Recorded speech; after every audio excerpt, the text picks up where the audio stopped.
friends, welcome back to my channel. How are you doing all? I hope you're doing well, staying healthy, enjoying life, and must be planning to improve your life. Here we are to do so.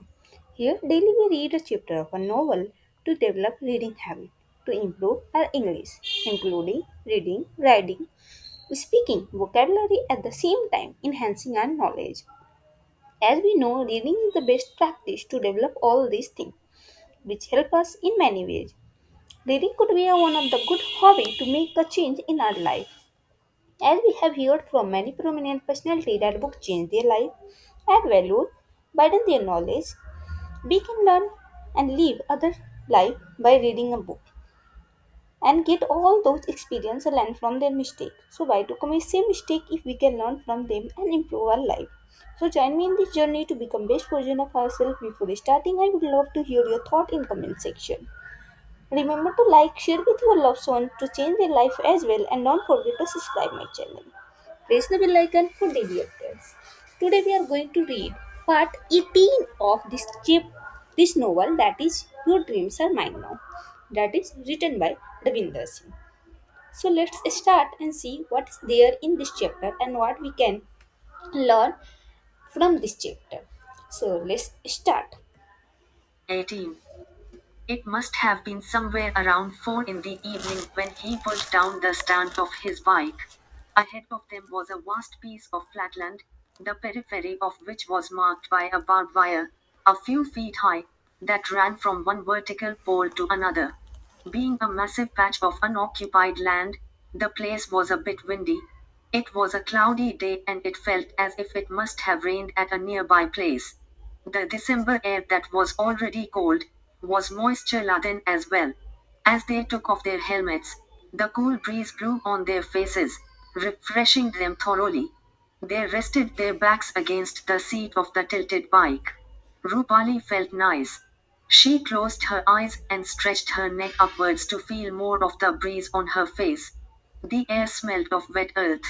Arjun looked into the mirror of his bike and ran his fingers through his hair ruffled by the helmet. Behind the two of them, the traffic continued to zip past on the busy Delhi Gurgaon National Highway number 8. There were hundreds of cars and other vehicles on the road at any point of time. The combined noise of the engines of the running vehicles and that of their tires pressing against the road on the multi-lane highway was quite loud. It was a constant noise that had drowned every other sound in the vicinity. Then there was a piercing whistle followed by a sound just like that of thundering clouds in the sky. Even before turning back and looking at it, Rupali could make out what it was. Thrilled, she looked up immediately. Oh wow! There it is, she said, pointing towards the sky. It was an aircraft just above the highway, which was about to land and was flying towards her. Its rumble grew in a matter of seconds. Wow! Rupali exclaimed joyfully. Her mouth was agape and it didn't close till the plane had come quite close to her. Then, within a split second, the plane flew right above her. From that distance, even the wheels of the plane were clearly visible. Rupali could see the exact position of the flashing light on the wings. To observe that aerodynamic body, which appeared so big from so close, flying over her, was a treat to her eyes. Its noise levels began to go down. Did you see that? She asked in sheer excitement. Her eyes followed the plane till it released a huge burst of air the moment its wheels touched the airstrip. Watching the joy on her face, Arjun said, "That was amazing." "Seriously, you liked it too?" Rupali asked excitedly. She thought it was too childish for someone like Arjun. "Liked it. I loved it." Arjun laughed. He was glad that he had been able to make Rupali happy. "See, I told you na," Rupali said proudly and looked back at the airstrip where the plane was. It was for the first time in the entire day that Rupali had enjoyed something beyond the thoughts of Arjun. Ever since she had woken up to that dream of being in his arms on the rooftop, she could sleep no further.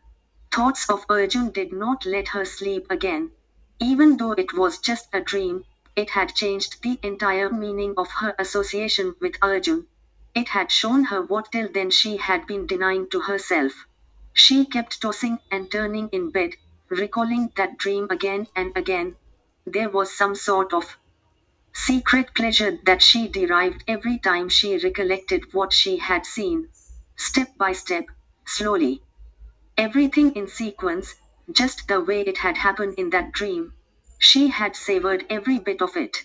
How sensuous it was for her to relive that embrace every time, for just one more time. Every time she did so, she felt Arjun's hands over her back. She wanted to touch herself exactly where Arjun had touched her. She imagined the masculine scent of his cologne and the smell of his body. She had taken a deep breath, believing that she was inhaling it. How she had wished to sleep again, hoping that the dream could proceed from where it had stopped. She had wanted to get hypnotized and let the drug of that dream completely take over her and transport her to a distant world, where the rooftop of her hostel block had become the best place to be. But then sleep had been miles away from her. There had been moments when she was embarrassed about thinking that way. And when that had happened, she had pulled up her blanket over her head. She continued to have mixed feelings. Sometimes she couldn't stop herself from thinking about it, and sometimes she wanted to hide her thoughts from her own self. Have you ever sat in one of them? Arjun asked, pointing to the plane that had just landed. Not yet, Rupali replied and looked at Arjun. But someday I will. I have this dream of taking my family on a Euro trip, she said, and her eyes twinkled. They were now talking about dreams, exactly what Rupali had suggested the other day over the phone. I want to see planes landing and talk about our dreams. How easily the two things had happened. Arjun marveled. You mean your husband and your kids? Arjun asked. This time he wasn't looking at her but at the taxiing plane. Rupali immediately responded, No, no, I meant my parents and my younger brother, blushing shyly. Oh, so you plan to leave your husband and kids back and only fly your parents and brother? Rupali finally took the hint about what was cooking in Arjun's mind. She pretended to be angry. Arjun, why are you asking me all this? She widened her eyes and gave him the look that meant, change the topic. But Arjun was in no mood to let go. Oh, come on. Assuming you would get married in the future. So, then your family will also include your husband and your kids. Right, Miss Rupali Sinha? He asked. Hello, Mr. Arjun Tyagi. I was talking about the near future. After I get a job for myself. Now will you change the topic? She clarified, but in a playfully aggressive tone. Arjun enjoyed teasing her. But seeing her irritation, this time he let it go. Okay, okay. I got it. Relax now. After a few seconds, he thought of something and again asked, But in your not so near future, will you take your husband and kids on a holiday? Hey Bhagwan! Rupali exclaimed, slapping her hand on her forehead. You are enjoying this, aren't you? Why are you dodging my question? He accused. I am not. Rupali reacted furiously. Then you are too shy to discuss that. Hey na. Rupali now kicked the ground with her foot.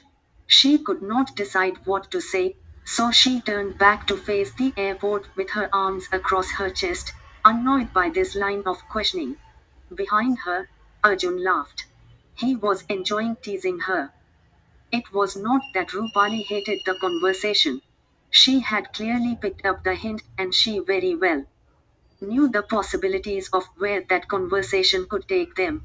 Being a girl, she knew how guys make advances when a light-hearted candid chat takes a turn towards more serious talk. But then so many thoughts were running in her mind that she felt irritated and confused. She feared what would happen if what she had been thinking about Arjun's ultimate intentions was actually true.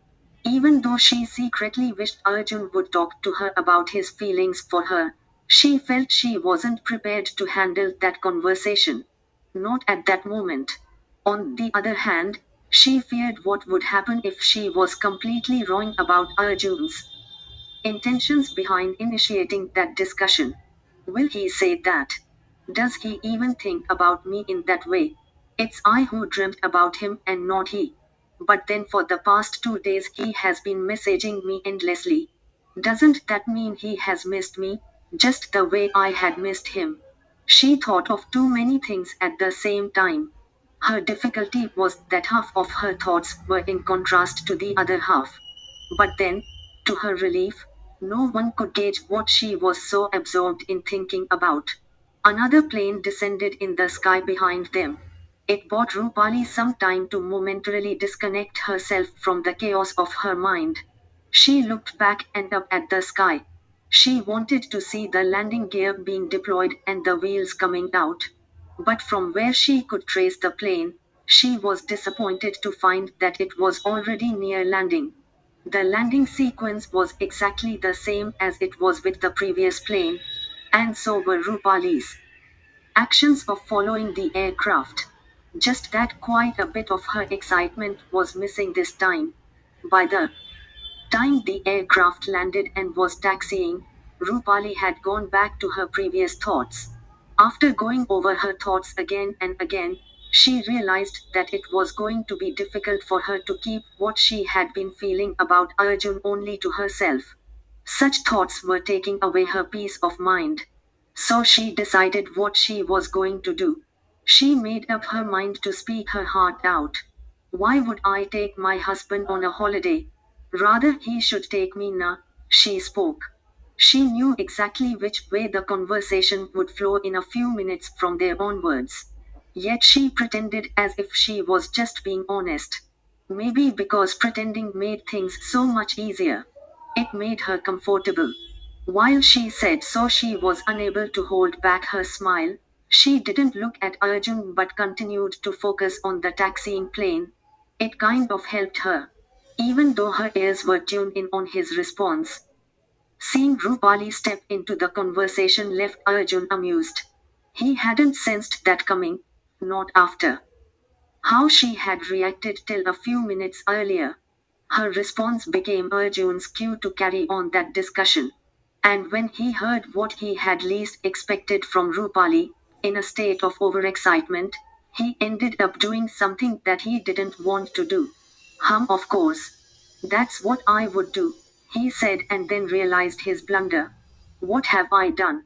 What would she think? He panicked. Then he tried to correct himself. I. I meant in my case my wife. Rupali was shocked and too embarrassed to acknowledge the first part of Arjun's answer. She pretended she hadn't heard it and responded naughtily, Okay, so where will you take your wife on a holiday? Arjun was yet to recover from his blunder when Rupali dropped this other bomb over his head. And he conveniently fell into the new pit that Rupali had unknowingly dug for him. Unable to zero in on one holiday destination and caught in a strange feeling of imagining himself as a married man, he stammered, wherever you want me to take. That took the count of blunders to two, both in such a short span of time. And this guy was a youth leader. Rupani froze, like a statue. She didn't even blink her eyes. She had never seen Arjun in such a state. Was he actually nervous now that she had turned the tables on him? Arjun immediately jumped to rescue whatever was left of his dignity. He stammered again, sorry. I, I, okay. I meant wherever she, I mean my wife, would want to go. And if you could advise me on a good yes, a good holiday destination, then why not? That's what I meant. Yes, exactly. Then he shut up. His face had turned red. On a cold December evening, tiny drops of sweat appeared on his forehead. Suddenly, his body language lacked confidence. In a strange way, he stole his eyes away from Rupali and looked here and there, at times at the airstrip and at times at the sky behind him, pretending he was waiting for another plane to land. When he could not decide what else he should say, He simply put his hand in the side pocket of his kurta and pulled out the keys of his bike. Then he kept fiddling with the keys. He looked so uncomfortable that Rupali was about to burst into laughter at any moment. However, she somehow managed to control herself. After a short while of fidgeting around, he looked at Rupali and said, "Let's go now." Clad in his kurta jeans and his favorite leather flip-flops was a second-year student who had led political movements and brought down systems in the past. Strange as it may sound, that day he had made a fool of himself in front of this first-year girl, the same girl whom he had interrogated and scared the hell out of on her very first day on campus. Till then he had known what he wanted to do that day. Till a few minutes back, in his mind he had planned it all, how he would stir the discussion, play with words, and finally put Rupali in a spot, before he finally managed to say what was in his heart. In his mind, he had framed a step by step process to bell the cat. But then, when everything was going right, Rupali had hijacked the entire conversation. One wrong move and his plans went for a toss. No matter how rough and tough Arjun had been in his life, when it came to matters of the heart, he was a novice. He would have glugged down half a dozen beer pints in 2 minutes, but words of love seldom rose from his throat. He was a man who was terrible at expressing his feelings. The last time he had gathered the courage to speak his heart out was when his mind was under the influence of alcohol. Arjun, Rupali, who had so far been curiously observing Arjun's strange behavior, finally spoke up. Please Charlie Chaplin ki tarah behave karna band karoj. Will you please stop acting like Charlie Chaplin? Arjun obeyed and tried to calm down. The poor guy had things to tell and feelings to share. Yet he handed over the baton to Rupali and chose to keep quiet. Sometimes the problem with silence is that the more it continues to prevail, the more awkward it becomes. And in such moments, the best way to go about it is to simply laugh at it. That's what Rupali did. Understanding Arjun's state of mind and his recently shaken confidence, Rupali was the first one to laugh. Arjun knew that she was laughing at him. He felt an urge to join in her laughter, for that would mean facing up to the embarrassment. That way, it's far easier to deal with embarrassment than to shy away from it. He laughed for the sheer fun of it. He laughed in order to let his inhibitions evaporate in that moment of fun. Together they laughed for the fool Arjun had made of himself. And the more they thought about the whole episode, the more intense their laughter became. They were soon holding their stomachs and laughing. Amidst their laughter, one more plane was on its way to land.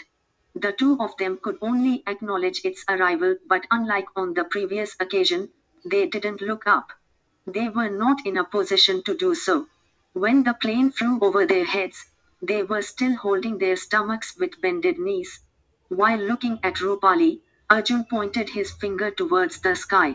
Rupali waved and slowly they settled down. Oh boy! We laughed like two mad people. We even missed the landing, Arjun said.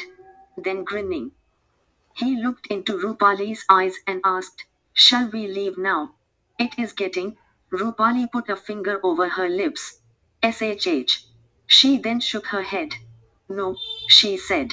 "But why?" inquired Arjun. "I have yet to see the wheels coming down." "Missed it both times," she replied and then added, "and moreover, we haven't completed our conversation on our dreams. Have we?" "Well, yes, we haven't done that yet, but," Arjun accepted, "but today seems like a bad day. I am making a fool of myself." "Bad day. But look around, it's such a beautiful evening." Rupali pulled Arjun's leg. "Yes, but I am mixing up things," he argued back. Rupali first smiled and then gracefully pointed out, "That's because perhaps your mind and your heart are not in sync. We are talking about our dreams. Our dreams take birth in our hearts. Maybe you are not speaking your heart out, but only letting your mind do the talking." That's what is leading to chaos. Having said that, Rupali looked far away at the vast horizon that hung over the long airstrip. That changed the course and the depth of their discussion. They seemed very far away from the moment when they had been laughing crazily. The conversation took a grave turn. What you are saying is right. But the problem with dreams is that it sets expectations and it hurts when they are not met. 2.5 years back, I had dreamt of securing a commerce seat in this college. It never happened. And I am still fighting a battle to do away with reservations in due. There are many such broken dreams. Arjun was lot more serious now. Clearly, he had recovered from his previous nervousness. True. And equally true must be the fact that many other dreams would have come true in your life. The broader question is, when a few dreams do not come true, should we stop dreaming? And if that is true, one day everyone will stop dreaming because not all our dreams will come true. Instead, why not be optimistic and take encouragement from those that have come true and wish others will follow? Rupali pointed out. For a moment she shifted her gaze back to Arjun and waited for him to reply. Backed by Rupali's encouragement, Arjun shared his view. I agree. But certain dreams you can't fulfill on your own. You need someone else by your side to make those dreams come true. Then what's stopping you from involving that someone? Reach out to that person and share your dreams. She insisted. Of course. But then what if the other person's dream doesn't fit in with your dream? Arjun questioned. If, Rupali pointed out. Yes, if, acknowledged Arjun, understanding that the probability of that unfavorable happening was only half. Then there are two possibilities. You persuade and convince the other person, or you fail to do so. That means there is a 75% chance of your dreams coming true. She smiled after she would wonderfully summed up everything into a probability outcome of a maths question. Arjun rolled his eyes, appreciating Rupali's positivity, and said, Okay, Madam G. But are we going to talk only about my dreams? What about yours? Hearing that, Rupali felt a bit dejected. Arjun was still trying to run away from sharing his feelings.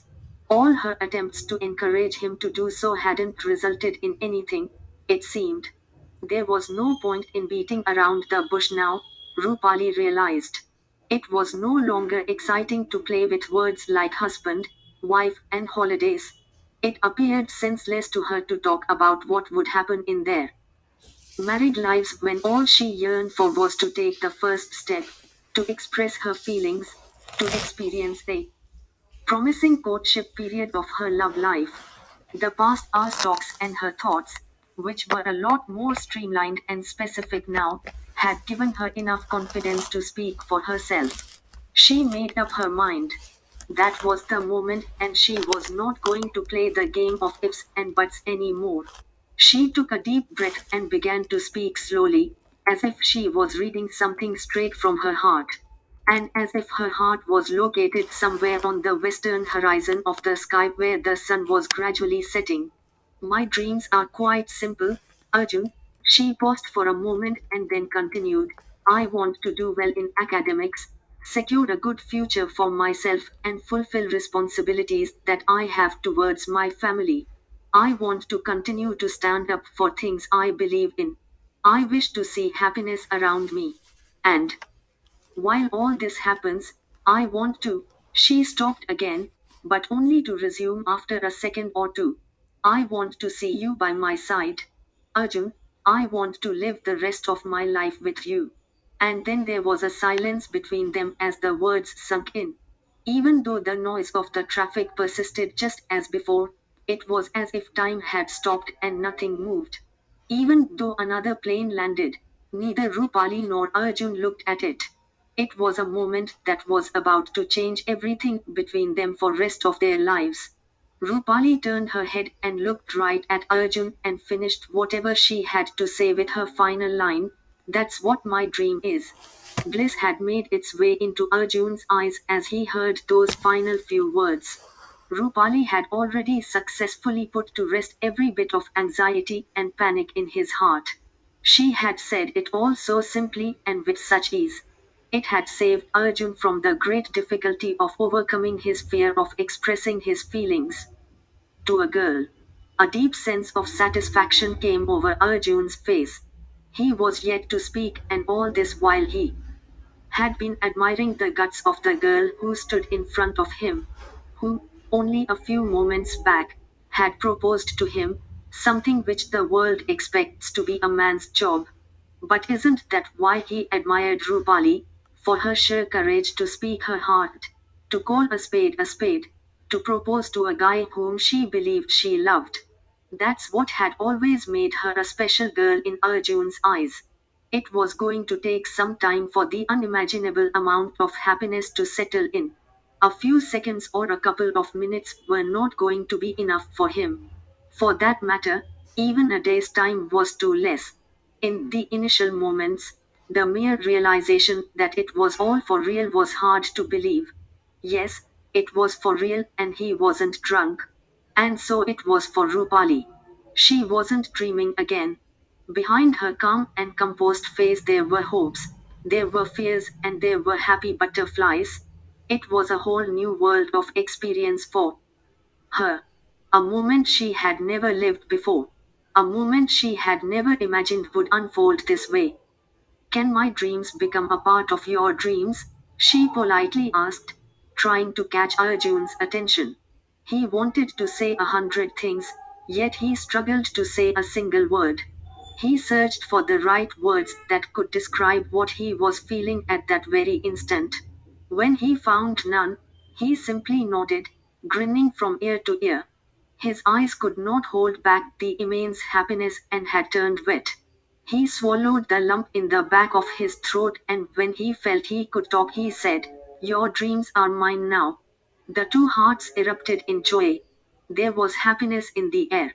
A brand new chapter of Arjun and Rupali's life had just begun with Arjun's acceptance. The gradually descending sun in the faraway horizon made way for darkness. Rupali and Arjun barely had an idea of when exactly the sunlight dimmed and their vision became obscured. The otherwise dull-looking airstrip now glittered with blue, green, red and white lights that marked its boundaries. The airstrip had turned into a dance floor with colorful disco lights. The view looked picturesque, as if when night falls the entire area gets an artistic makeover. As if the whole place was a nocturnal ecosystem that comes to life only when darkness falls. The well-lit buildings on the far left marked the airport hub that was not fully visible, yet one could easily make them out because of the light they were radiating. The only concrete structure clearly visible was the glass-bound air traffic control room on a tower, the shape of which was like a giant high-rise water tank. Behind them, the line of hotels on the Delhi-Gurgaon National Highway sparkled with their flashing billboards and running lights. Some of them changed colors at various intervals. The street lights on the highway were turned on, and so were the high-beam headlights on the racing vehicles. Between these two spaces, amid the lighted darkness, was a new pair of lovebirds that continued to perch themselves on the motorbike and to savor the beauty of the moment. There was no one around them. They had the much needed privacy. Arjun had moved his hand over Rupali's wrist and slid it down, making space for it in her palm. The touch was sensuous. It had triggered an adrenaline rush within Rupali. Yet she didn't pull her hand back. No one said anything. Rupali didn't even look at Arjun and let him do whatever was on his mind. She had partly surrendered herself. It wasn't just the touch of Arjun whom she had known for the past few months, it was also the touch of a man with whom she wanted to live the rest of her life. Her heartbeat quickened. Arjun's forefinger made random circles inside her palm. It tickled her. He opened her fingers, and then his fingers moved in between their gaps and held her hand tightly. It was a divine union. Arjun then raised their hands, still in each other's grip, close to his face. They were looking into each other's eyes, Arjun staring into hers. Rupali's heart sunk when she could feel Arjun's breath falling on the back of her hand. An aircraft flew over their heads, making a deafening noise. The wheels came down right above their heads, something that Rupali had waited to see for so long. But when it happened this time, Rupali was lost in living that moment when she felt Arjun's lips on the back of her hand and then of her fingers. Rupali rested her head on Arjun's shoulder. The two of them watched a few more planes land. The array of open window shades, the well-lit interiors of the plane, along with the flashing wing and tail lights had made the airplane all the more spectacular. It was very exciting for them to see it land on a runway that was illuminated with stunning lights. At times, just before the plane made contact with the ground, the exhaust of heated air from the rear of the plane created a mirage-like effect, making the airstrip lights float, though only momentarily. Hand in hand, Arjun and Rupali kept watching the spectacular view for a long time. They knew that this time would never come back. There is never a next time for the first proposal of anyone's life. It is New Year's Eve. The girls from the hostel have had their way and managed to stay out till late in the night. A combination of emotional drama and gifts has worked to bribe the hostel gatekeepers. Outside, in the city, they are now celebrating New Year's Eve together. But Rupali isn't with them. Far away from the hustle and bustle of the cheering city gearing up to welcome the new year, she is taking a leisurely walk with Arjun behind the college block. This is an isolated street, one that leads to the trees that mark the dead end of the campus in the northern direction. Yet it's safe. During the semesters, many boys and a few girls from their hostels come here to booze and fag. Being here has always meant being in the lap of nature. Only college students have had access to this zone. The beauty of this place is that it is never crowded, but then, at any time of the day, one can see a few faces relaxing in their own way. But this evening is different. The semester break is on and there is no one here at this time of the night. The place is dead silent. As they walk, Arjun and Rupali get their much needed privacy. To add to it is the layer of fog in the air that has dimmed the effect of the white streetlights glowing overhead. Visibility is limited to a few meters. It's like a white night. The sound of insects far away in the woods makes the place a bit spooky. Rupali moves as close to Arjun as possible to feel safer. It's been a little more than 24 hours since she confessed her love to Arjun. After spending a very special night talking on the phone and then spending a whole day together, this is the first moment of privacy bestowed to them by Mother Nature. They know that it's quite late for them to be here. But they find each other's company so addictive that they want to delay their goodbyes for as long as possible. They are not going to get such moments in isolation again. The vacations have come to an end. The college will reopen in a day's time, and from the following night, the hostel will be crammed again with students. Arjun has got something for her. He slides his hand into his pocket. Rupali anxiously waits for him to pull his hand out. It's a pendant. A heart-shaped one. Rupali's eyes glitter looking at it. For me, she asks smiling. Arjun nods. It's lovely, she says while running her fingers over it, after which she turns her back towards Arjun and lifts her hair from over the collar of her jacket. Arjun accepts her invitation to clasp the pendant around her neck. When it's done, Rupali turns back towards him and looks at her pendant. This really looks nice. Thank you, she says without looking at him. His eyes are glued to her new accessory. Some time passed and they chose to take a walk. So much has changed in our lives in this semester break, Arjun says.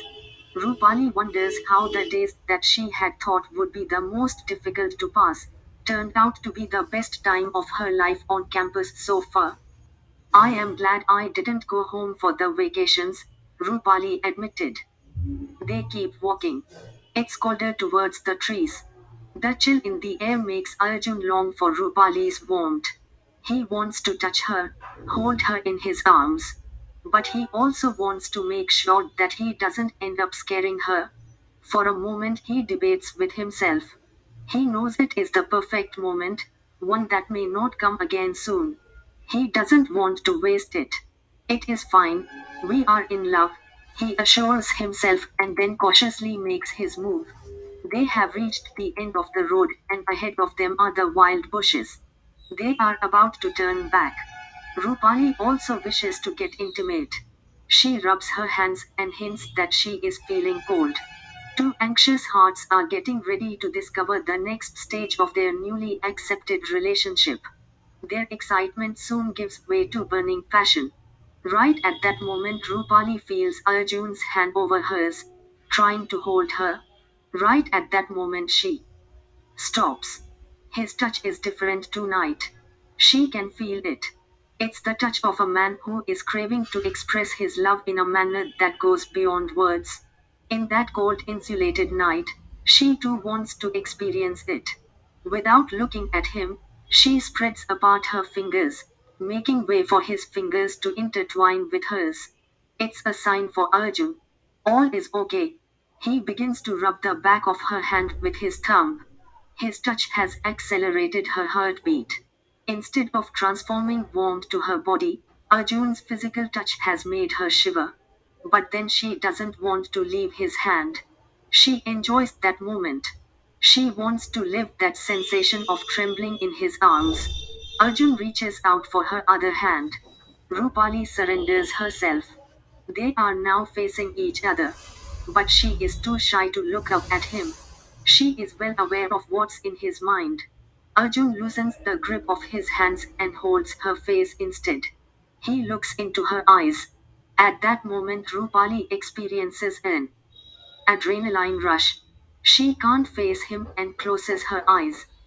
In the blurry depth of that cold white night, under the last street light on the abandoned stretch of the road that leads to the woods, he tries to look at Rupali's face, in the greatest possible detail.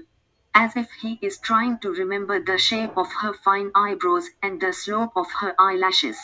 As if he is trying to save a picture of her in his mind. From her chiseled nose, his gaze slides down to her lips. He can make out the fragrance. He tucks a few strands of her hair behind her right ear and prepares to say something. He is still holding her face between the palms of his hands. Rupali, he says. His voice is husky. She hears her name passionately called out by Arjun. But Rupali is in no position to respond. With her eyes still closed, she can make out Arjun's proximity to her. His breath on her face. She sighs in that moment of bliss. Her lips part a bit. Arjun is still staring at her face. Rupali.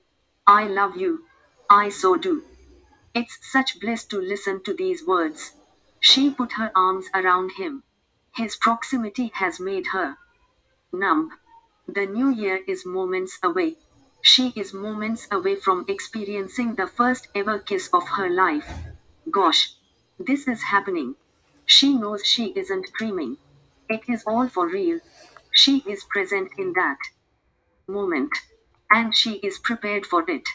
He bends down to kiss her. Arjun closes his eyes and their lips meet.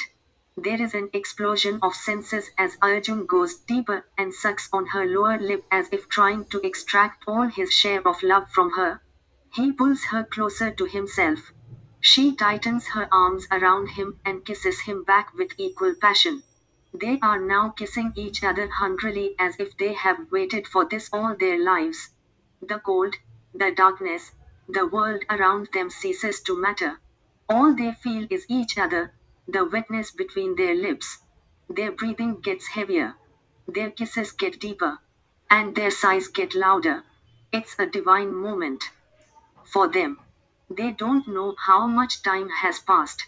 Suddenly, there is the noise of crackers around them. Up above the sheet of fog, the sky of Delhi is full of fireworks. The magic of the moment is temporarily broken. They move apart a bit but still have their arms around each other. Happy New Year, Arjun says to a smiling Rupali, and goes back to kissing her.